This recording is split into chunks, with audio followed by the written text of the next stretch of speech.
Reports के मुताबिक shipment facility बंद होने से बांग्लादेश की एक्सपोर्ट कॉस्ट 15 से 20% बढ़ जाएगी और उसे सालाना 17,000 करोड़ रुपए का घाटा होगा। यानी नरेंद्र मोदी सरकार का एक फैसला और बांग्लादेश के 17,000 करोड़ रुपए हो गए स्वाहा। इस फैसले ने बांग्लादेश के आंसू निकाल दिए। भारत की धरती का उपयोग कर मुनाफा कमाने वालों के ट्रक अब बॉर्डर पर माल से भरे खड़े हुए हैं, वापस लौटने पर मजबूर हैं। उन्होंने बांग्लादेश को बेसिकली बताया कि आपकी वैल्यू क्या है, आपकी औकात क्या है, वो उसको थोड़ा सा बता रहे हैं कि आपके पास तो लॉजिस्टिकल इंफ्रास्ट्रक्चर नहीं है। आप हमारी 7 स्टेट की बात करते हैं कि वो समुद्र तक एक्सेस नहीं रखती, तो आपको तो हम कहीं का भी नहीं छोड़ेंगे। सो बेसिकली उन्होंने फैसला किया सजा देनी है। बिलियंस की ट्रेड बांग्लादेश की होती थी इस ट्रांस शिपमेंट के थ्रू, जो अब नहीं होगी। अब वो ट्रेड खत्म। अब वो जो है वो यूनिस साहब हाथ झाड़ के बैठ जाएं एक नुक्कड़ में, क्योंकि वो बल्कि बैठ चुके होंगे अब तक। को भारत की मदद चाहिए अपने ट्रेड के लिए। जितना भी इसका वेस्टवर्ड सामान जाता है वो बिना भारत के आशीर्वाद के जा नहीं सकता। ये जो ज्योग्राफी और जियोपॉलिटिक्स समझा रहा था ना मोहम्मद यूनुस, अब ये इसके गले की घंटी बज गई। ये वहां पे चाइनीज को समझा रहा था कि यार अगर तुम नक्शे में देखो तो ऐसा हो जाता है। इंडिया ने बोला ठीक है बेटा, नक्शा हमारे पास भी है, अब हम तुम्हें नक्शे पर समझा। इंडिया के ऊपर किस तरह वो डिपेंडेंट थे। अब वो बेसिकली ये इंडिया एक कोर्सिव टैक्टिक इस्तेमाल करना चाहता है कि मोहम्मद यूनुस का जो एटीट्यूड है वो थोड़ा चेंज किया जाए, उसकी थोड़ी अप्रोच बदली जाए। उनके जो है वो बहुत ही जोर का कहा जा रहा है, बड़ा जोर का झटका लगा है मोहम्मद यूनुस साहब को, कि उनको मोदी साहब ने जो है वो जोर का झटका दिया कि ठीक है, अगर ऐसा है तो फिर ऐसे ही सही जी, एन जे तो फिर एन जी सही, वो जो हम बात किया करते हैं अक्सर। भारत द्वारा इस सुविधा पर रोक लगाए जाने के बाद से कई ट्रकों को वापस बांग्लादेश लौटना पड़ा था। ये स्काई डेली की रिपोर्ट के मुताबिक परिधान उत्पाद ले जा रहे 4 ट्रकों को बुधवार को पेट्रोपाल बंदरगाह में प्रवेश से मना कर दिया। बांग्लादेश के लिए इकोनॉमिक चैलेंज तो बढ़ गया।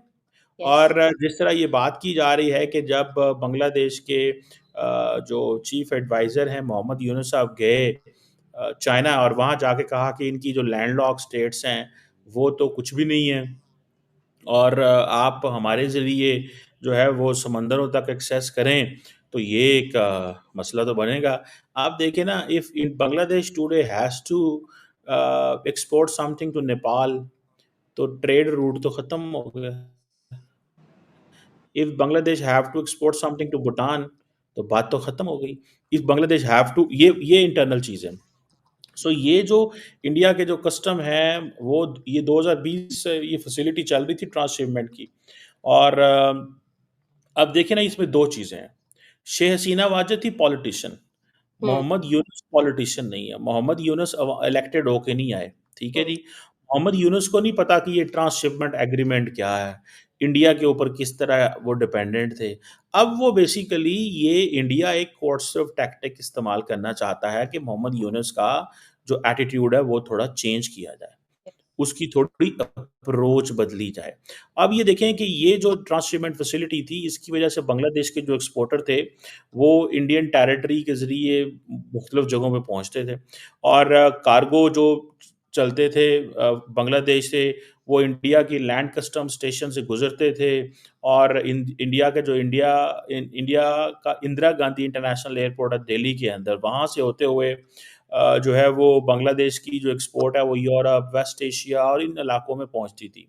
और जैसे मैंने पहले बताया कि 2020 में ये एग्रीमेंट इंट्रोड्यूस कराया गया था और अब उन्होंने बांग्लादेश को बेसिकली बताया कि आपकी वैल्यू क्या है, आपकी औकात क्या है, वो उसको थोड़ा सा बता रहे हैं कि आपके पास तो लॉजिस्टिकल इंफ्रास्ट्रक्चर नहीं है। आप हमारी 7 स्टेट की बात करते हैं कि वो समुद्र तक एक्सेस नहीं रखती, तो आपको तो हम कहीं का भी नहीं छोड़ेंगे। सो बेसिकली उन्होंने फैसला किया सजा देनी है। अब आपको याद होगा कि जयशंकर जब बिम्स्टेक के फोरम पे गए तो वहां पे जाके उन्होंने कहा कि ये जो हमारे बारे में बात की गई है उस बात को थोड़ा समझने की जरूरत है कि हम एक लैंडलॉक कोई नहीं है, हमारा कुछ 6,500-7 हज़ार किलोमीटर की हमारी कोस्टल टेरिटरी है, हम ओपन हैं और हमें पता है क्या करना है। सो आप देखें, इट मीन्स कि जो नरेंद्र मोदी की मुलाकात मोहम्मद यूनुस से बैंकॉक में हुई है, that was not a good talk. one thing. It means that Narendra Modi doesn't want to make Mohammad Yunus happy and he doesn't want to win him. Narendra Modi वही करना चाहते हैं जो डोनाल्ड ट्रंप दुनिया के साथ करना चाहते हैं. Narendra Modi wants to change the behavior of Bangladesh through economic coercion. That is what mindset is. कि ये economic coercion करो, इंडिया बांग्लादेश के अंदर चीखो पुकार होगी. अब होगा क्या? देखें, जब इंडिया बांग्लादेश को के बिजनेसमैन को टाइट करेगा तो वो हुकूमत को परेशान करेंगे. एक बिजनेसमैन जो है उसकी कंपनी में 500 मुलाजम है, एक बिजनेसमैन की कंपनी में 500 मुलाजम है, फिर 500 मुलाजम है, 10 कंपनियां फॉर एग्जांपल इस तरह के बिजनेस में इन्वॉल्व है, 5000 बंदा वहां काम करता है. अगर 5000 बंदे में से 2500 बंदा रोजगार हो जाता है, बेरोजगार हो जाता है, 5000 बंदे में से 2500 बंदे की, और इंडिया और बांग्लादेश अपनी मार्केट भी लूज कर जाएगा.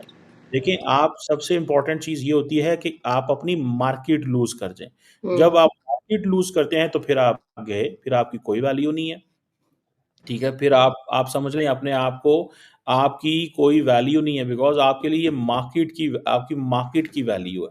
तो इंडिया ने बेसिकली उनको ये बताया है कि आप बेसिकली अपनी मार्केट खो रहे हैं और आपके लोग बेरोजगार होंगे.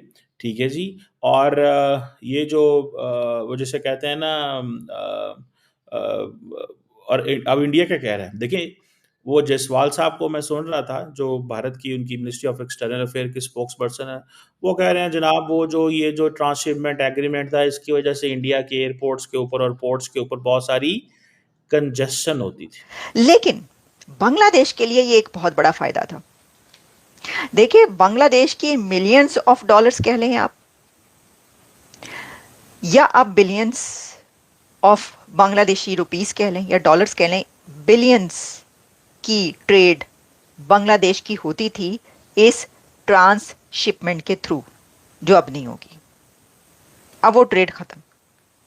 अब वो जो है वो यूनिस साहब हाथ झाड़ के बैठ जाएं एक नुक्कड़ में, क्योंकि वो बल्कि बैठ चुके होंगे अब तक. उनके जो है वो बहुत ही जोर का, कहा जा रहा है बड़ा जोर का झटका लगा है मोहम्मद यूनुस साहब को, कि उनको मोदी साहब ने जो है वो जोर का झटका दिया है कि ठीक है, अगर ऐसा है तो फिर ऐसे ही सही जी, एन जे तो फिर एन जी सही, वो जो हम बात किया करते हैं अक्सर. अच्छा, अब हम इसके ऊपर बात करें. ये तो आपको पता चल गया कि ये क्या था फैसिलिटी और इसको कैसे यूज किया जा रहा था. लेकिन अब हम इसके ऊपर बात कर लें कि ऐसा किया क्यों गया. यानी ये कि मोदी हुकूमत की तरफ से या इंडिया की गवर्नमेंट की तरफ से ये स्टेप क्यों लिया गया. तो जैसा आप जानते हैं, रणधीर जायसवाल उन्होंने इसके ऊपर रोशनी डाली है. अच्छा, उन्होंने ये कहा कि पहले तो हम ये बताएंगे कि जो रणधीर जायसवाल हैं उन्होंने क्या बताया है कि उन्होंने ऐसा क्यों किया, लेकिन इसके बैकग्राउंड में क्या है कि ऐसा क्यों किया गया, इसके ऊपर भी थोड़ी सी बात कर लेंगे ना. बात तो देखें, कोई कंट्री जब कोई स्टेप लेता है तो वो बताता है कि भाई ये देखें, ये इस वजह से था, इसमें ये हो रहा था, तो हम क्या करते हैं, हमें ये बंद करना पड़ा. इंडिया कभी भी ये नहीं करता और ना ही ये कहेगा कि अच्छा ठीक है, तुम्हारी ऐसी की तैसी, तो हम तुम्हारा ये बंद करते हैं, हम तुम्हारा खर्चा पानी बंद करते हैं, हम तुम्हारा नाटका बंद करते हैं, हम तुम्हारा रास्ता बंद करते हैं. ये भारत नहीं कहेगा. कर उसने दिया है खर्चा पानी बंद. लेकिन उसमें यह है कि जो रणधीर जायसवाल हैं उन्होंने ये कहा कि जी ये जो है ना ट्रांसशिपमेंट फैसिलिटी, ये बांग्लादेश जो है export items by land route जो था वाया इंडिया, उसमें कहा जी बड़ा बैकलॉग है, इसमें हमें मसाइल हो रहे हैं, हमारे जो एक्सपोर्टर्स हैं उनको बड़ी प्रॉब्लम्स हो रही हैं, हम क्या करें. तो इसके ऊपर जो है वो उनका कहना था कि transshipment facility was extended to Bangladesh had over a period of time and resulted in significant जो बैकलॉग है at our airports and ports. तो उन्होंने कहा कि ये जो लॉजिस्टिकल डिलेज हैं एंड अदर हायर कॉस्ट जो हैं वो एक हर्डल बन चुके हैं to our own exporters and they are creating backlogs. तो भारत का ये कहना है, यानी रणधीर जायसवाल साहब का ये कहना है कि ये बैकलॉग्स बन गए, हमारे एक्सपोर्टर्स के लिए बड़ी प्रॉब्लम हो रही है, इसलिए हम इसको बंद कर रहे हैं, बांग्लादेश अपना कोई और रास्ता ढूंढे. ठीक है, ये तो उनकी स्टेटमेंट है जो कह दी गई. दोस्तों, देखा वीडियो में कैसे पाकिस्तानी मीडिया चर्चा कर रहा है. भारत ने बांग्लादेश को धीरे धीरे सबक सिखाने का काम शुरू कर दिया है. बांग्लादेश जो भारत के रास्ते दूसरे देशों से ट्रेड करता था, अब उस पर रोक लगा दी है. अब बांग्लादेश रो रहा है क्योंकि अब महंगाई बहुत ज़्यादा हो जाएगी। जो कपड़ा इंडस्ट्री है बांग्लादेश की वो तबाह हो जाएगी, क्योंकि भारत के रास्ते बहुत सस्ती ट्रेड करता था। और इस तरह की वीडियो आप देखना पसंद हो तो हमारे चैनल को सब्सक्राइब कर ले। भारत पाकिस्तान रिलेटेड वीडियो आपको देखने को मिले।